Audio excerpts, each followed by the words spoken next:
উত্তর পেল। আমি যদি বলি যে পারবো, আপনারা তো বিশ্বাস করবেন না। Just wait for another 48 hours দেখো।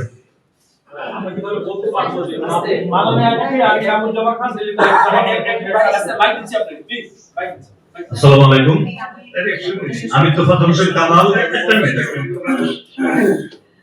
আমার নাম সাবিহা, আমি এফসিতে কাজ করি। আপনারা আসলে কোন কেন্দ্রগুলোকে ঝুঁকিপূর্ণ বলছেন?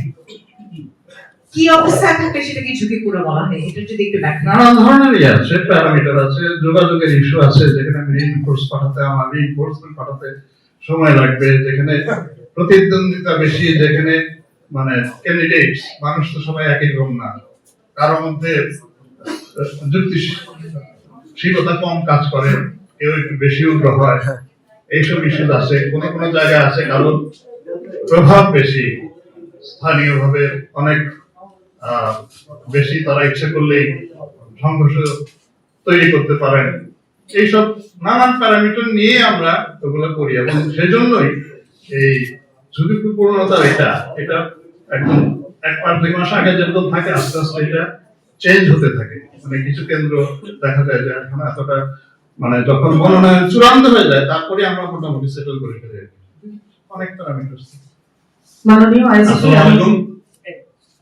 আসসালামু আলাইকুম, আমি তোফাজ্জল হোসেন কামাল, দৈনিক সংগ্রামে কাজ করি।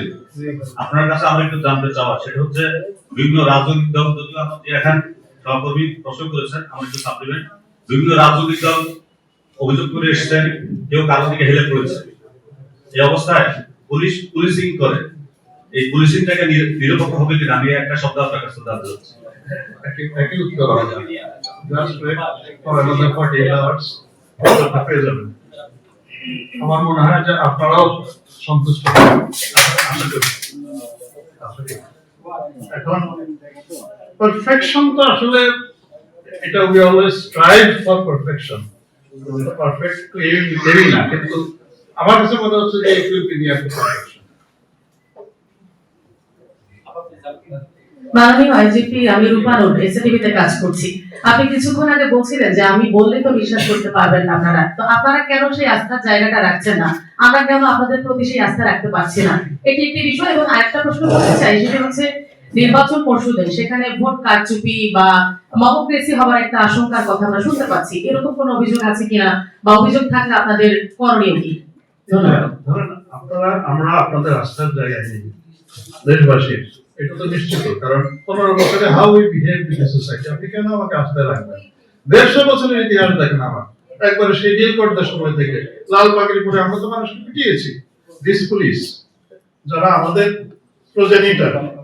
আমরা আস্থার জায়গায় ওইটাই বলছি যে আমরা চেষ্টা করছি যে 5ই আগস্টের পরে এই সেই অপ্রেসিভ পুলিশ ফোর্স থেকে আমরা প্রো-পিপল পুলিশ ফোর্স হওয়ার আমরা চেষ্টা করেছি। আপনারা দেখেছেন রাস্তা বন্ধ করে রেখেছেন মানুষজন, আমরা তো গো ফর স্ট্রাইক, আমরা তো আঘাত করতে যাইনি যতটা পেরেছি, আমরা বরং আঘাতপ্রাপ্ত হয়েছি। আপনারা দেখেছেন পুলিশকে চড় মারা হচ্ছে। Can you imagine? Can you imagine people storming into the police stations and snatching away someone arrested?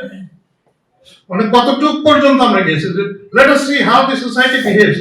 আপনারা এক সময় সোসাইটি এক সময় অনুধাবন করবে যে না, এটা তো আমাকে একটা জায়গায় তো we must limit ourselves, যে আপনাকে মানে এটা অর্ডারটা কে রাখবে? একটা বাহিনী তো লাগবে। তা আমরা আমাদের ধৈর্যের সর্বোচ্চ পরীক্ষা দিচ্ছি আসলে। এখন আবার ওই যে প্রশ্নটা বললেন, আনফরচুনেট ইনসিডেন্টস হ্যাপেন, তখন আমরা তো ওইভাবে গড়ে তুলতে পারিনি এখনো আমার ফোর্সকে। এখনো তো আমাদের প্রচুর দুর্বলতা আছে, অনেক ড্রব্যাকস আছে, এটা নিয়ে চলছে। কিন্তু I always hope for the best, something better will happen. জি, আমার নাম তানজিল আহমেদ, আমি জুবিন পত্রিকার কাছে জি, আমি মাননীয় পুলিশ প্রধান, আমার নাম জামিল, আমি ডেইলি স্টারে কাজ করি। একটু জানতে চাইছিলাম, আপনি বলছেন 27,000 অস্ত্র জমা পড়েছে এখন পর্যন্ত, কি পরিমাণ অস্ত্র আসলে লিগালি মানে আপনাদের দেয়া আছে, বা কি পরিমাণ বাইরে আছে এখনো? যদি কেউ জমা না দিয়ে থাকে সে ব্যাপারে আপনারা কোনো আইনগত ব্যবস্থা নিচ্ছেন কিনা? পাশাপাশি আরেকটা বিষয় একটু জানতে চাই যে আপনারা গত বেশ কয়েকবারই বলেছেন যে লাস্ট 3টা ইলেকশনে যারা দায়িত্ব পালন করেছে তাদেরকে বাহিরে রেখে এবার ইলেকশন ডিউটি প্ল্যান করছেন। 1,87,000 আপনি বলছেন ডিপ্লয় হচ্ছে 2 লাখের মধ্যে কি পরিমাণ আসলে বাইরে থাকছে এটাকে আপনারা রাখতে পেরেছেন কি? এটা হচ্ছে মোস্টলি যারা অফিসার্স ডিসিশন মেকার তাদেরকে বাইরে রাখা হয়েছে, নট দি কনস্টেবলস। কনস্টেবলরা তো আমার তো এত সেট কনস্টেবল নাই, নিচের লেভেলের ওনারা আগেও করেছে, কিন্তু তারা তো ডিসাইডিং ফ্যাক্টরস না। থানার একজন হচ্ছে একজন ইন্সপেক্টরস, সামটাইমস সাব ইন্সপেক্টরস, তারা ডিসাইডিং ফ্যাক্টর হয়ে যান। তো মোস্টলি ইন্সপেক্টর এন্ড অ্যাবাভ যারা ডিউটি করেছেন আগে তাদেরকেই আমরা স্ক্রিন আউট করে রেখেছি। আমার সংখ্যাটা এক্সাক্টলি বলতে পারবো না। যে আমার নাম তানজিল রহমান, আমি নিউজ পত্রিকায় কাজ করি। আমার একটা প্রশ্ন, সেটা হচ্ছে যে আপনি বলেছেন যে এই পর্যন্ত ২৭,৯৯৫টি লাইসেন্সকৃত অস্ত্র থানায় জমা পড়েছে, তো এখন পর্যন্ত আসলে জমা পড়েনি কতগুলো? এক্স্যাক্টলি ফিগারটা আমার কাছে নাই, আমি হয়তো ডিসিএমসির কাছ থেকে জি জি, আরেকটা বিষয়, ডিসিএমসির পুরো রেজিস্টারটা থাকে, তো ওটা যোগ করলে আমি বলতে পারবো কত বাইরে রয়ে গেছে। আচ্ছা। মনে হয় হয়তো কেউ বিদেশে আছে, তালা মেরে রেখে গেছেন, ওটা তো এরকম জিনিসগুলো জমা পড়ে, আদারওয়াইজ আচ্ছা, আরেকটা বিষয় হচ্ছে যে আপনারা বলছেন যে 11 ডিসেম্বর থেকে 9 ফেব্রুয়ারি নির্বাচনের যখন থেকে তফসিল ঘোষণা করা হয়েছে তখন থেকে 317টি সহিংস ঘটনা হয়েছে এবং এখানে 5 জন মৃত্যুবরণ করেছে। কিন্তু আমরা যেটা দেখছি যে বিভিন্ন যে যারা রাইটস গ্রুপ আছে তাদের সংখ্যা অনুযায়ী জানুয়ারির 1 থেকে 28 তারিখ পর্যন্তই 10 জন মৃত্যুবরণ করেছে। সেই ক্ষেত্রে পুলিশ কি আসলে তথ্য গোপন করছে কিনা, নাকি এগুলোকে আসলে অ্যাড্রেস করতে চাচ্ছে না?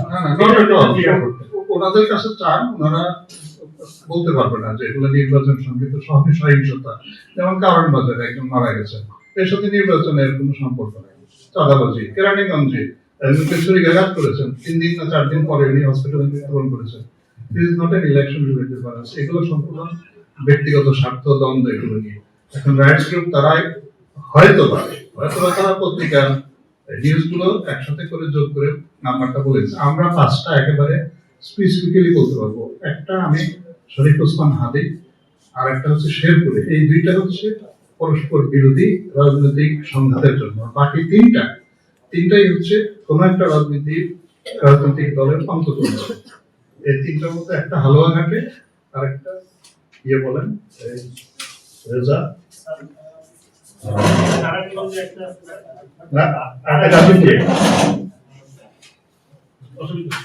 আচ্ছা, ছাত্র 2টা বললো আর 3টা হচ্ছে আপনার নারায়ণগঞ্জে একটা বিএনপির রাজনৈতিক দলের অন্তর্গত, তারপরে গাজীপুরে একজন জাসাসের একজন কর্মী মারা গিয়েছে, আর হচ্ছে ময়মনসিংহের যে হালুয়াঘাট সেখানেও একটি রাজনৈতিক দলের অন্তর্গত। এগুলো রিলেটেড টু ইলেকশনস, এই 5টাই, এর বাইরে একটাও ইলেকশনের সাথে সম্পর্কিত নয়। বাকিগুলো তো মামলা হয়েছে, আমরা কেন অ্যাভয়েড করব? সেই মামলাও তদন্ত হবে, কিন্তু no way this are connected to election. 5টার বাইরে তফসিলের পরে আমি গ্যারান্টি দিয়ে বলতে পারি।